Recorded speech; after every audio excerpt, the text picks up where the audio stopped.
Hello everybody, good morning and welcome here to Prog Monster. My name is Murph and I am the host of this show, a show dedicated to progressive rock and other forms of rock music. So we're back again today with another band, day 21 of our great bands who had two or more lead vocalists. Sorry, I'm having a little bit of delay today. I don't think it was any of the drugs I did as a kid, but you never know. Could be just something old in me, I'm not sure. Anyway, so this this series is about those bands that had two or more lead vocalists, and in many cases we're getting down to bands that have more than two.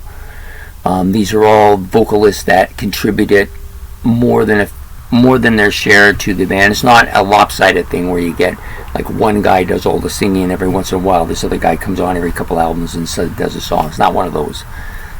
There are some bands that do that, and I decided not to include them. I just decided to include the bands with vocalists who regularly sing on most of their albums. So today's album that we're going to be talking about comes from this band, the Eagles, The Long Run. Now the Eagles, pretty much all but Don Felder sings, I believe. And I could be wrong, but I don't recall Don Felder singing anything.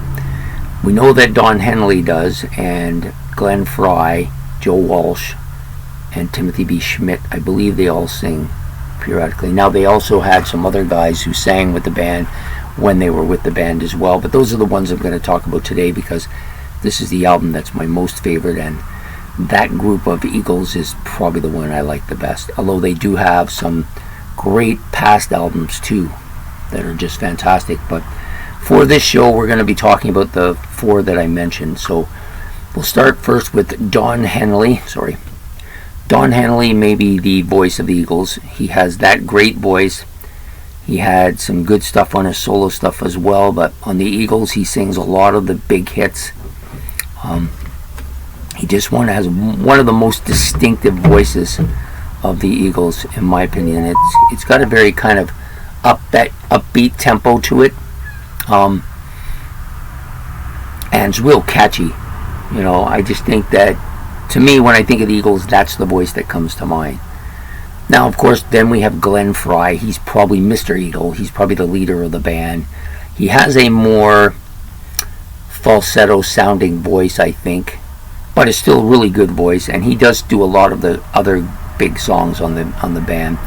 Very kind of a falsetto, kind of high pitched, but smooth voice, not a screeching voice or a kind of marshmallow voice. I just think he has a perfect voice, and he sounds perfect for the Eagles as well. Then you got Joe Walsh, who has a kind of nasally voice, I think, much more nasally, much more distinctive voice than a lot of bands have.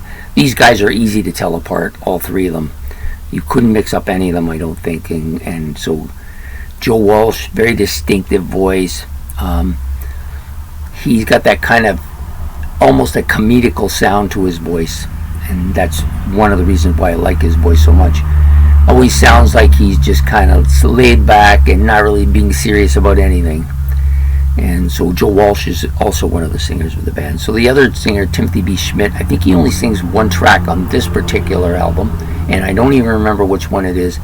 He has a more or less distinctive voice than the others, but still a solid voice. Like, it fits well within the Eagles soundtrack, which is kind of that rock, pop rock, country rock kind of sound that they all tend to kind of have a little bit of in their sound, all of them, I think.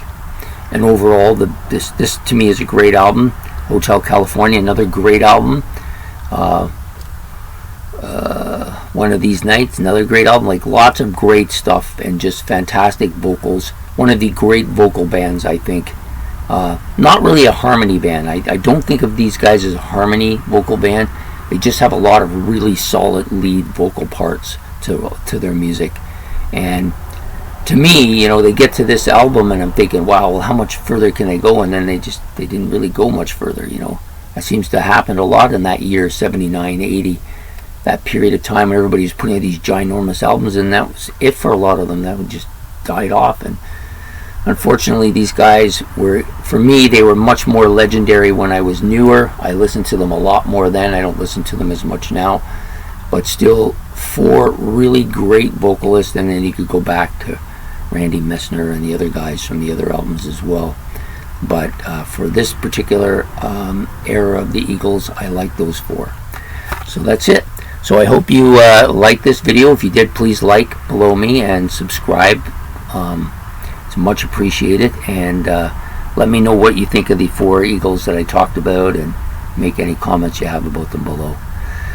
So there you have it. So have yourself a great evening, and we will see you again tomorrow with another great band with 2 or more lead vocalists. Take care.